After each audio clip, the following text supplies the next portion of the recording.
Online कक्षा में आपका स्वागत है। जैसे कि हमने कल आपको भिन्न सवालों पर आधारित कुछ सवाल करवाए थे, आज भी हम भिन्न सवालों पर आधारित सवालों को जोड़ना और घटाना सीखेंगे। जैसे कि हम कर रहे हैं जोड़, यानी भिन्न सवालों का जोड़ करना।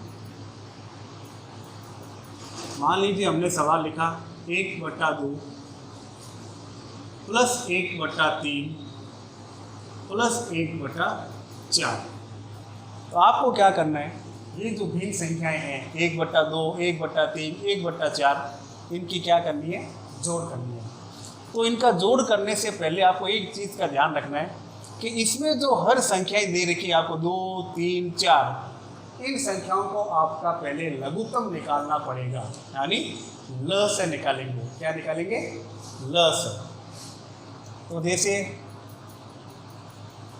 1/2 प्लस 1/3 और प्लस 1/4, इनके हर संख्या हो गई 3, 2, 3, 4।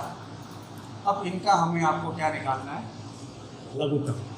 तो लघुत्तम निकालने के लिए हम सबसे पहले सबसे छोटी संख्या का भाग लगाते हैं। तो हमने लिया 2, अभाज्य संख्या, 2 एकम 2, 3 का 3 उतर गया, 2 दूनी 4, फिर 1, 3 का 3 1, फिर 3, 1, 1, 1। तो हमारी संख्या बनी 2 × 2 × 3। तो गुणा करेंगे, 2 को 2 से किया 4, 4 को 3 से किया 12, यानी हमारा लघुत्तम आया 12। तो ये हमने लघुत्तम लिख दिया 12। अब हमें क्या करना है, ये प्रत्येक जो भिन्न संख्या दे रखी है, इसके प्रत्येक हर से इस 12 को भाग देना है। इसका हर 2, इसका हर 3, इसका हर 4, एक एक से 1/1 करके इनको आपस में क्या लगाना है, भाग लगाने पर जो उत्तर इसका आएगा उसको प्रत्येक संख्या के अंश से क्या करनी है, गुणा करनी है। तो देखिए सबसे पहले 2 का भाग हम 12 में लगाएंगे। तो देखिए कितनी बार जाएगा, 2 एकम 2, 2 दूनी 4, 2 तिया 6, 2 चौके 8, 2 पंजे 10, 2 छन 12, यानी 6 बार गया। यानी 2 का भाग 12 में लगाने पर हमारे पास आंसर आया 6। अब ये जो 6 आया आंसर, इस संख्या का अंश कितना है, देखिए 1। इस 1 को हम 6 से क्या कर देंगे, गुणा, 1 × 6, फिर ये प्लस का चिन्ह। अब जो क्रिया हमने यहाँ की है वही इस संख्या में करनी है।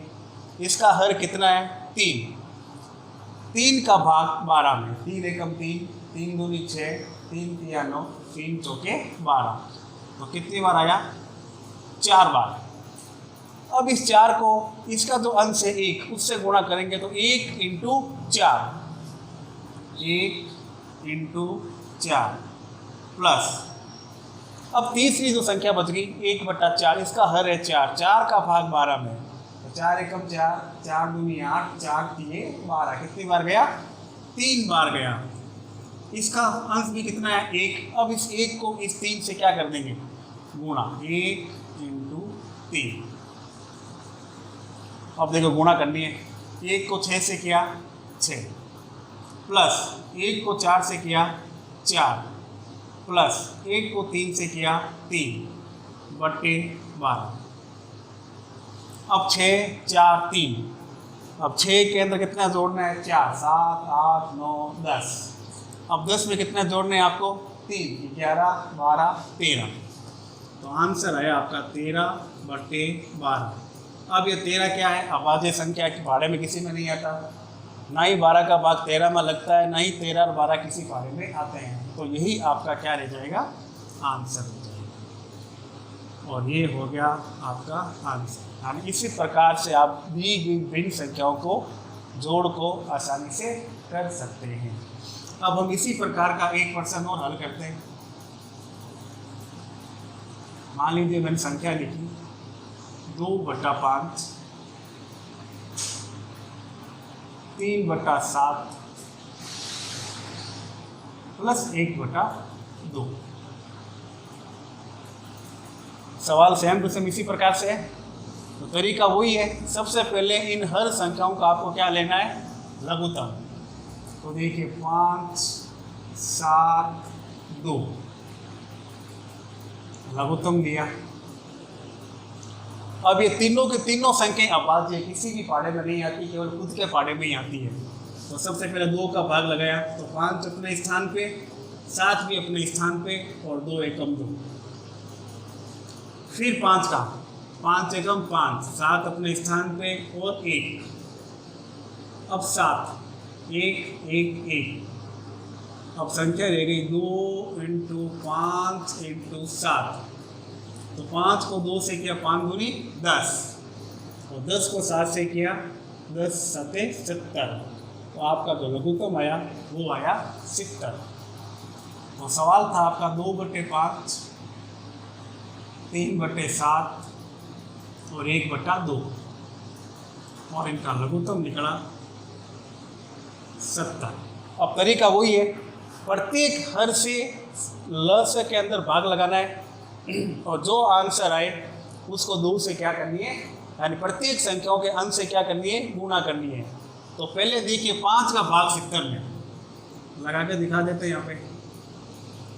तो सबसे पहले 5 एकम 5, एक बार गया, 7 में से 5 घटाया 2, और इस 0 को हमने यहाँ उतार दिया तो हो गया 20। तो 5 चौके 20, 4 बार, यानी भाग लगाने पे हमारा आंसर आया 14।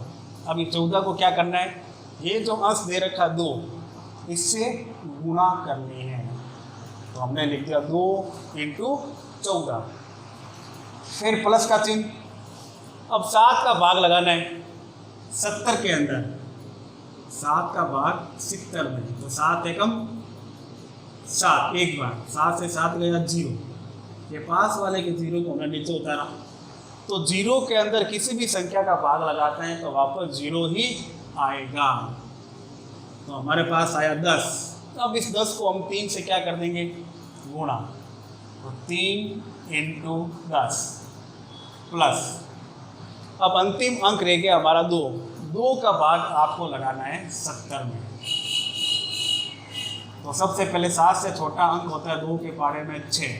तो 2 एकम 2, 2 दूनी 4, 2 तिया 6, 3 बार गया। अब 7 में से 6 घटाया 1, 0 नीचे उतार दिया, तो ये हो गया 10, और 2 के पाढ़े में 10 आता है, 5 दूनी 10, कितना आया 35। अब इस 35 को हम 1 से क्या कर देंगे, गुणा, 1 × 35।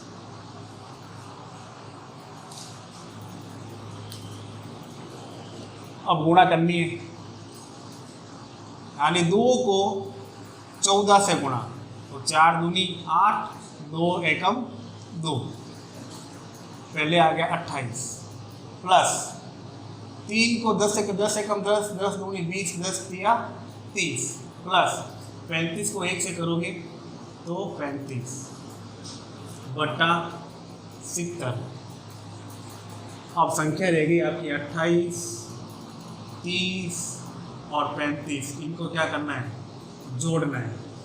तो सबसे पहले 8 के अंदर कितना जोड़ेंगे, 5, 8 के बाद 9, 10, 11, 12, 13, 13 का 3, हासिल रह गई 1। अब 1 के अंदर 2 जोड़ा पहले, तो 1 के बाद 2 और 3, 3 में 3 जोड़ा 6, और 6 में 3 जोड़ा 9। तो आपकी टोटल जोड़ आई 93/70 अपने स्थान पे, जो कि आपका आंसर है। तो इस प्रकार से आप भिन्न संख्याओं की जोड़ को लघुत्तम के द्वारा आसानी से कर सकते हैं। धन्यवाद। कि ऑनलाइन कक्षा में आपका स्वागत है। जैसे कि हम आपको कक्षा 3 और 4 में इज एम आर का प्रयोग करने का अभ्यास करवा रहे थे। तो कल हमने इज के प्रयोग का अभ्यास किया था। आज हम आपको एम का प्रयोग का अभ्यास करवा रहे हैं। हम पहले भी इनको कर चुके हैं, लेकिन रिवीजन के लिए आपको वापस करा रहे हैं कि आप इनको भूल ना जाएं। तो देखिए एम, एम का अर्थ होता है हूँ, एम का अर्थ होता है हूँ। आई का अर्थ होता है मैं, आई का अर्थ होता है मैं। और आई का प्रयोग यानी मैं यानी मैं खुद यानी स्वयं के लिए, तो आई का प्रयोग केवल स्वयं के लिए ही किया जाता है, अन्य किसी के लिए नहीं किया जाता। एम का प्रयोग केवल आई के साथ ही होता है।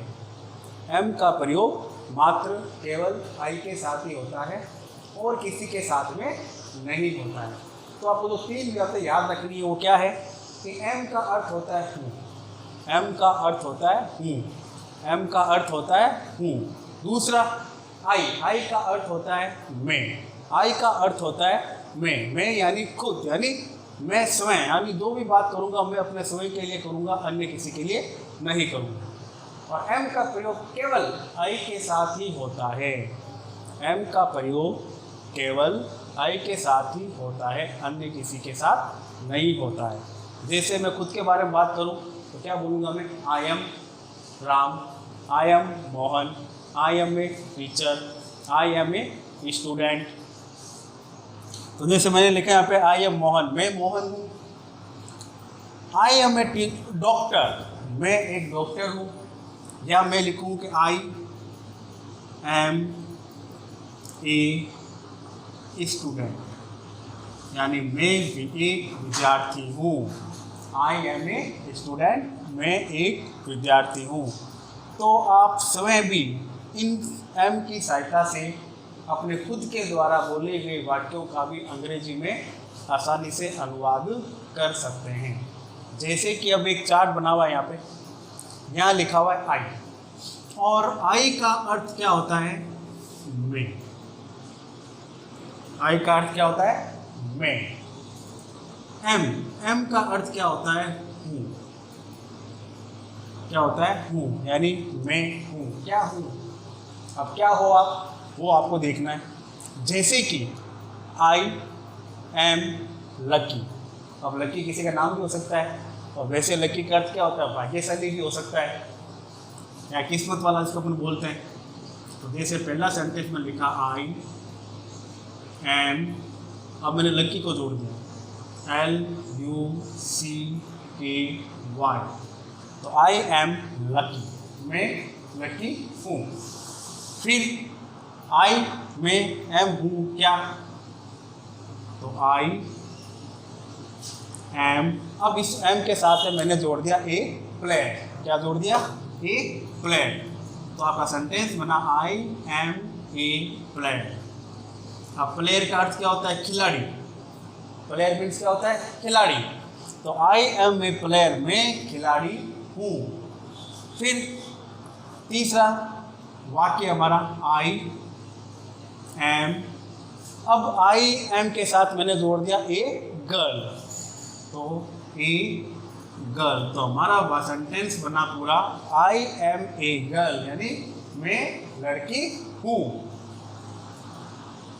फिर आई एम, अब आई एम के साथ मैंने जोड़ दिया ए बॉय, तो आई एम ए बॉय। तो हमारा सेंटेंस बना आई एम ए बॉय, यानी मैं लड़का हूँ। फिर आई